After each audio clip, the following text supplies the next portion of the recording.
तर आपण बघूया की न्यास म्हणजे काय? न्यास म्हणजे तुम्ही एक प्रकारे एखादी गोष्ट धारण करणं. जसं इथे भावना अशी आहे की गायत्री देवीची मंत्रोच्चार होणारी पूर्ण जी ऊर्जा आहे ती तुम्ही तुमच्या शरीरातल्या विविध भागांमध्ये धारण करतात. अंग-प्रत्यंगामध्ये गायत्रीच्या सत्वगुणी शक्तीला एक मार्ग देतात, स्थान देतात आणि त्या संचारित करून त्या स्थानापन्न करण्यासाठी तुम्हाला ओतप्रोत प्रकारे जी गायत्री ब्रह्मसंध्येमध्ये तुम्हाला जे करायचे त्याच्यामध्ये तुमचा अंगठा आणि अनामिका म्हणजे करंगळीच्या जवळचं बोट यांचा वापर करायचा. मग उजव्या हाताच्या बोटाने जेव्हा तुम्ही हे कराल, तेव्हा डाव्या हातावर तुम्हाला पाणी घ्यायचे.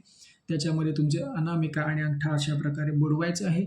ते बुडवल्यानंतर तुम्हाला निर्दिष्ट जो मंत्रोच्चार तेव्हा-तेव्हा करायचा, तो कशाप्रकारे करायचा तो मी आता सांगतो. जसं की ओम भूर्भुवः स्वहा मूर्धाय नमः. मग हे पाणी घ्यायचे, टाळू स्पर्श करायचे. तत्सवितु नेत्राभ्याम नमः. म्हणजे दोन्ही डोळ्यांना पाणी लावायचे. तिसरं आहे त्यानंतर वरेण्यम कर्णाभ्याम नमः. दोन्ही कानांना तुम्हाला पाणी लावायचे. भर्गो मुखाय नमः. तोंडाला तुम्हाला पाणी लावायचे. देवस्य कंठाय नमः. कंठास पाणी लावायचे. त्यानंतर धीमही हृदयाय नमः. हृदयास करायचा आहे स्पर्श.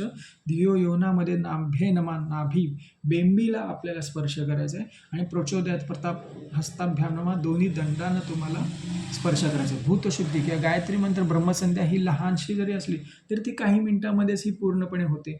ज्यांचा साकार उपासनेवर विश्वास आहे अशाने प्रत्येकाने गायत्रीच्या मूर्तीसमोर किंवा तिच्या फोटोसमोर सुद्धा ही गंध अक्षर धूप दीप नैवेद्य फुलं पुष्प विड्याची पानं इत्यादी सर्व जे उपलब्ध आहे त्या सगळ्याचा सुपारी इत्यादी सगळ्या गोष्टींचा वापर करून सुद्धा दीपाचा नैवेद्य देवासमोर ठेवून दूध दही मध साखर तुपाचा नैवेद्य दाखवून आणि तुपाचा दिवा लावून सुद्धा तुम्ही देवीसमोर ही प्रकारे साधना करू शकता. आयातु वरदम देवी त्र्यक्षर ब्रह्मवादिनी गायत्री छंदसा माता ब्रह्मयोने नमोस्तुते. पूजेनंतर जपास प्रारंभ करायचा आहे आपल्याला. कमीत कमी 1 माळ म्हणजे 108 वेळा किमान जप करायचा आहे. त्यानंतर अधिक माळ असेल 3, 5, 7, 9, 11 अशा संख्येने विषम संख्येने तुम्हाला माळा करायचे. जपेच्या वेळी उगवत्या सूर्याचे सवित्याचे तेजाचे दर्शन करायचे. तुम्हाला ध्यान पण करायचे. तुम्ही इथे बसण्यापूर्वी जर तुम्हाला सूर्योदयाच्या आधीच हे करायचं आहे त्यामुळे तुम्हाला ध्यानरूपातनं सूर्याचा नमस्कार करायचा आहे.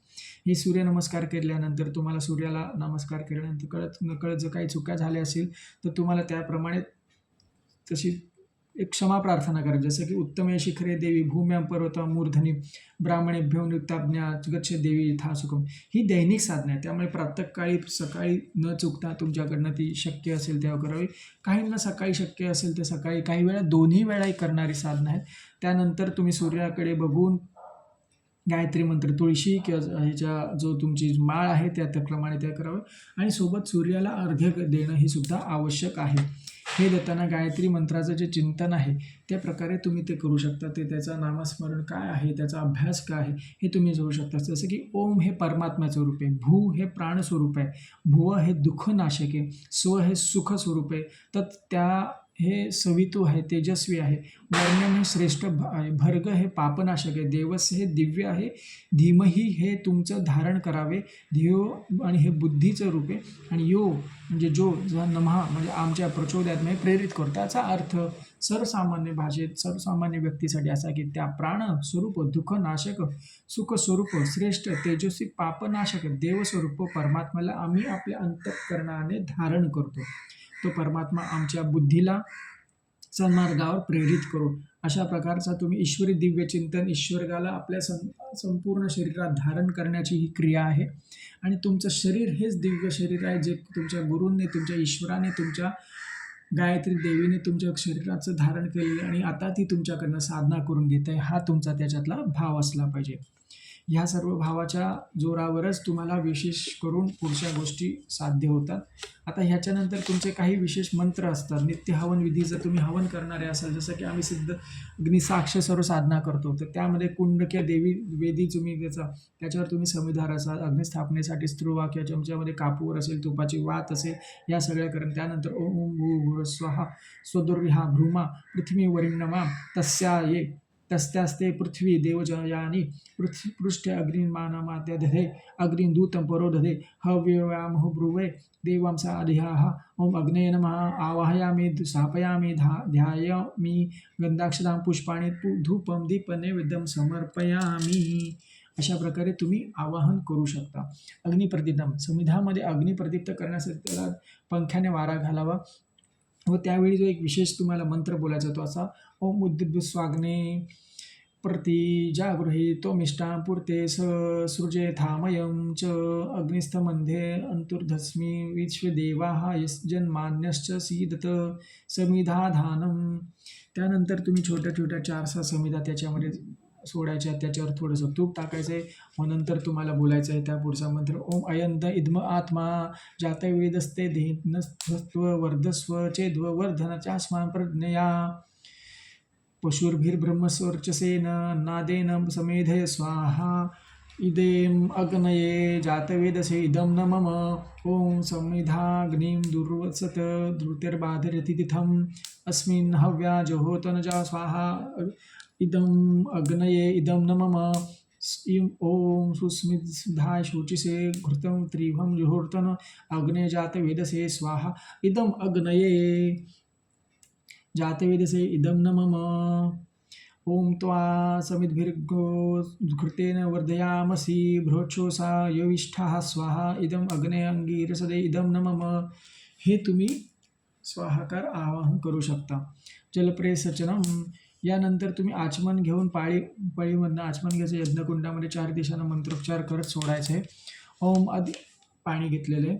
ओम अदिते अनुमस्व स इति पूर्वेकडे सोडा. ओम अनुमत्ते अनुमस्वना इति पश्चिमेकडे सोडा. ओम सरस्वत्यमनुस्त्व इति उत्तरेकडे सोडा. ओम देवसवित्वा प्रसूयज्ञं प्रसूयज्ञपतिं भगाय दिव्यो गंधर्वकेतुपः केतं न पुनातु वाचस्पतिर्वाचं न दोदतु इति चतुर्दिशां 4ही दिशांना पाणी तुम्हाला सोडायचं. आज्याहुती होम. आता पुढच्या ज्या 7 आहुत्या आम्ही सांगत आहोत, ह्या आहुत्या तुम्हाला तूप टाकायचं आहे. त्याच्यामध्ये तुम्हाला तूप सोडायचं 1-1, 2-2 आणि तेव्हा इदम न मम तुम्हाला म्हणायचं आहे. जसं की ओम प्रजापते स्वाहा इदम प्रजापते इदम न मम. ओम इंद्राय स्वाहा इदम इंद्राय इदम न मम. ओम अग्नये स्वाहा इदम अग्नये इदम न मम. ओम सोमाय स्वाहा इदम सोमाय इदम न मम. ओम भूः स्वाहा इदम अग्नये इदम न मम. ओम भुवः स्वाहा इदम वायवे इदम न मम. ओम स्वाहा इदम सूर्याय इदम न मम. गायत्री मंत्राहुती. यानंतर गायत्री मंत्र जेवढ्या आहुत्या द्यायच्या असतील तेवढी तुमची हवन सामग्री तुमच्यासमोर असावीत. जर 2 व्यक्ती हवन करणार असेल तर एकाने सर्व सामग्री हे करा, तर एकाने घृताच्या म्हणजेच तुपाच्या आहुत्या द्याव्यात. जर नसेल शक्य तर जसं असेल त्याप्रमाणे ओम भूर्भुवः स्वः ओम तत्सवितुर्वरेण्यं भर्गो देवस्य धीमहि धियो न प्रचोदयात् स्वाहा इदम गायत्री इदम न मम. स्विष्टकृत होमः. गायत्री मंत्र इष्ट आहुती दिल्यानंतर मिष्टान्न खीर शिरा इत्यादीपैकी शक्य असेल त्या गोड पदार्थाची आहुती तुम्हाला हवन कुंडात ते द्यायचे. तेव्हा तुम्हाला बोलायचं ओम यद्यस कर्मणो अत्यचिरितं यद्वानुमुनिकाहरम अग्निष्टत स्विष्टकृत विद्यात् सर्वं स्विष्टं सुहृतं करोति मे. अग्ने स्विष्टकृते सुहृते सर्वपंचाश्रुतितनां कामानां स्वर्धमिर्दय सर्वान्नः कामत्सर्मर्दय स्वाहा इदम अग्ने स्विष्टकृते इदम न मम. यानंतर पूर्णाहुती आहे. पूर्णाहुतीचा मंत्र पुढील प्रमाणे तुम्हाला तेल तुपाच्या मध्ये बुडवलेल्या ज्या सुपाऱ्या आहेत त्या तुम्हाला ते स्वाहाकारासाठी तुम्ही वापरू शकता. ओम पूर्णमदा पूर्णमिदं पूर्णात् पूर्णमुदच्यते पूर्णस्य पूर्णमादाय पूर्णमेवावशिष्यते पूर्णादर्वी परापत सुपूर्णा पुनरापत मंत्रे विकृणावः ईशुर्मजा अशतक्रो स्वाहा ओम सर्वं वै पूर्णो स्वाहा. अशा प्रकारे तुम्हाला पूर्णाहुतीचा हा स्वाहाकार करायचा आहे. यानंतर तुमच्यासाठी वसोरधारा, जसं म्हणजे चमच्यामध्ये हळूहळू तुम्हाला चमच्यामध्ये तुम्हाला तुपाचा स्वाहाकार करायचा. ओम वसो पवित्रमसि शतधारां वसो पवित्रमसि सहस्त्रधारां देवस्वत सविता पुनातु वसो पवित्रेण शतधारेण सुप्त्वा कामदुक्षा स्वाहा. अशा प्रकारे तुम्ही हे जेव्हा बोलता तेव्हा तुमची साधना जी आहे ती देवीपर्यंत पोचवत आहे आणि त्यासाठी तुम्ही लागणाऱ्या सर्व गोष्टी करीत आहात असं म्हटलं जातं. त्यानंतर मग देवीची आरती आली. निरंजन वात कापूर पेटून तुम्हाला ओम यम ब्रह्मवेदांत विदो वदंती प्रधानं पुरुषं प्रधान्ये विश्वोदते कारणमीश्वरं वा तस्मै नमो विघ्नविनाशनाय ओम यम ब्रह्म वरुणेंद्र मरुतद्रुताः सुतं दिव्यस्तवे वेदे सागरपद्मनिषदे गायन्ति यं सामगः ध्यानावस्थित तद्वदेन मनसा पश्यन्ति यं योगिनो यस्सां तन विदुसुरा सुरगणा देवाय तस्मै नमः. हे तुम्हाला बोलायचं आहे स्तोत्र रूपी आरती तुमची जी आहे ती. आणि त्यामध्ये तुम्हाला तुपाची आहुती चालू असताना ओम तनुपा अग्नेसी तोम मे पाही, ओम आयुर्दा अग्नेसी आयुर्मे देही, ओम वर्चोदा अग्नेसी वर्चो मे देही, अग्नेर्य मे तन्वा मदतमा अप्रुणाम, ओम मेधा मे देवा सविता अदया धातु, ओम मेधा मे देवी सरस्वती आदधातु, ओम मेधा मे अश्विनो देवावा धत्तम पुष्करस्त्रो ब्रह्म. हे एक तुम्हाला करायचं. मग भस्मधारण जसं म्हणजे की तुम्हाला जे तुमचं तुम्ही जी साधना केली त्यातनं जे भस्म तुमच्याकडे निर्माण झाले ते तुम्हाला चमच्याने किंवा कानाने काढून घ्यायचे. ओम ते भस्म तुम्हाला कसं लावायचं ते तुम्हाला, जसं की ओम त्रायुषम जमदग्ने इति ललाटे, ओम कश्यपस्य त्रायुषाम इति ग्रीवाय कंठास, हे कंठास लावायचे. ओम यद देवेशु त्रायुषाम इति दक्षिण बाहुमुले उजव्या खांद्यास लावायचे तुमच्या. ओम अग्नो अस्तु त्रायुषम इति हृदयास लावायचे. आणि मग तेव्हा तुम्हाला यानंतर शांतीपाठ बोलायचं. ओम देव शांतिरक्षः शांती पृथ्वी शांतिरीपाः शांतिरोषधया शांती वनस्पतयः शांतिर्विसर्देवाः शांती ब्रह्मशांतिः सर्वमाशितं शांतिः शांतिरेवा शांती सामा शांतिरेधी. ओम शांती शांती शांती सर्वारिष्टं सुरुषाभिर्वद्भवतु. आता सोबत आपण गायत्री मंत्र केला, विविध त्याची साधना केली, साकार केला. त्यापूर्वी आपण जो ठरवलेला जो मंत्र जप 1 3 5 7 9 ज्या आपल्या 11 माळा जो काय जप होता तो केला. आता आलेल्या देवतांना सुद्धा निरोप द्यावा लागतो. तर तेव्हा आपल्याला जो मंत्र बोलायचा तो असा आहे की ओम यान्तु देवगणा सर्वे पूजा मादाय मामकीन इष्टकाम समृद्ध्यर्थम पुनरागमनायच पुनरागमनायच पुनरागमनायच. हे जेव्हा आपण बोलतो तेव्हाच आपला पूर्ण हा जो कालावधीतला जो देवीचा पूर्णपणे केलेला जो मंत्र अनुष्ठान आहे हे पूर्ण झालेलं आहे. असं तुम्हाला नृत्य प्रकारे नित्य नियमाने जर तुम्ही साधना करत असाल तर तुम्हाला हे पूर्ण संकल्प साधारणपणे ह्याच्यामध्ये होऊ शकतो. आता ह्याच्यामध्ये कुठल्या कुठल्या अनुष्ठानं कशा प्रकारे करायची याच्याबद्दलची पण लोकांची एक उत्सुकता असते. तर जसं की सर्वसाधारण म्हटलं जातं की गायत्रीचं अनुष्ठान आहे, प्राथमिक अनुष्ठान आहे किमान 24,000चं केलं जातं. 24,000मध्ये तुम्हाला 240 आवत्या असतात, त्यामध्ये तुम्हाला लघु अनुष्ठान होतं. त्यानंतर मग दुसरं असतं तुमचं 1,15,00,000 जपाचं अनुष्ठान, त्यामध्ये 1250 आवत्या 1250 आवत्यांचं मध्यम अनुष्ठान करतात. नंतर मग 24,00,000 जप व त्याच्यामध्ये 24,000 आवत्यांचं महापुरस्चरण केलं जातं. लघु अनुष्ठान साधारणपणे 9 दिवसांचं असतं, त्यामध्ये दररोज 27 माळा तुम्ही पूर्ण करू शकता. मध्यम अनुष्ठानामध्ये 40 दिवसांमध्ये तुम्हाला 33 माळा पूर्ण करता येतात. 24,00,000 जपाचे महापुरस्चरण 1 वर्षात पूर्ण करायचे असल्यास दररोज 66 माळा 66 माळा तुमच्या अनुष्ठानाच्या कालावधीमध्ये दररोज करावे लागतील. दुसरी पद्धत अशी आहे की 24,000च्या 100 अनुष्ठानामध्ये किंवा 1,15,000च्या अनुष्ठानमध्ये विभाजित करून सुद्धा तुम्ही अनुष्ठान पूर्ण करू शकता.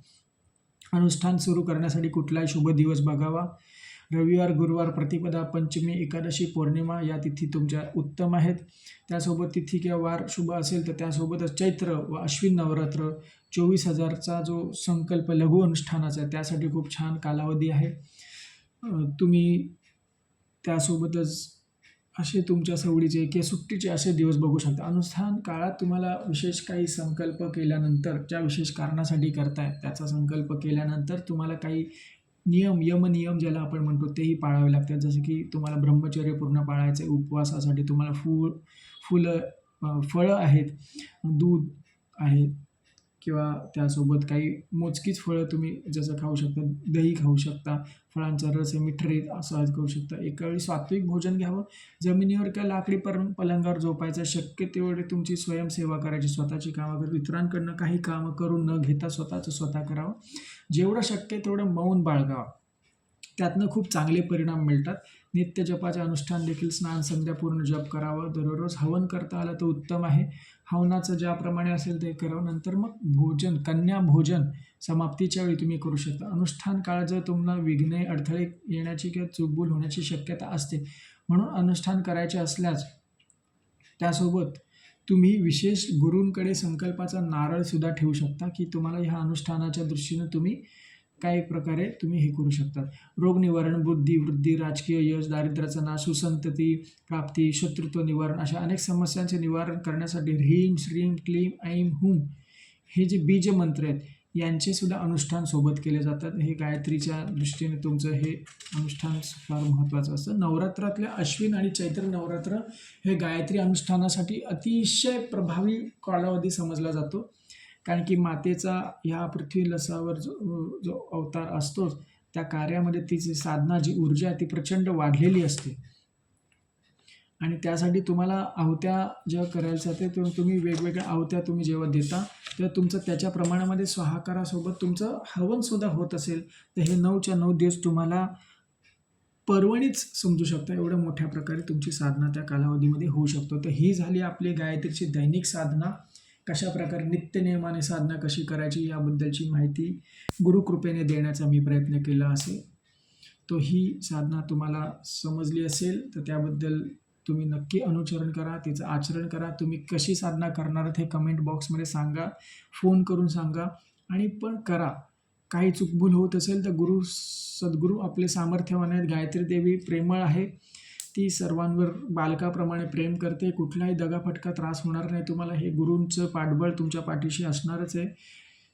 तर ही साधना नक्की करा. कशी करताय याबद्दलची माहिती आम्हाला नक्की कळवा. जय गुरुदेव. आदेश आदेश आदेश. सच्चिदानंद सद्गुरू देवनाथ माऊली.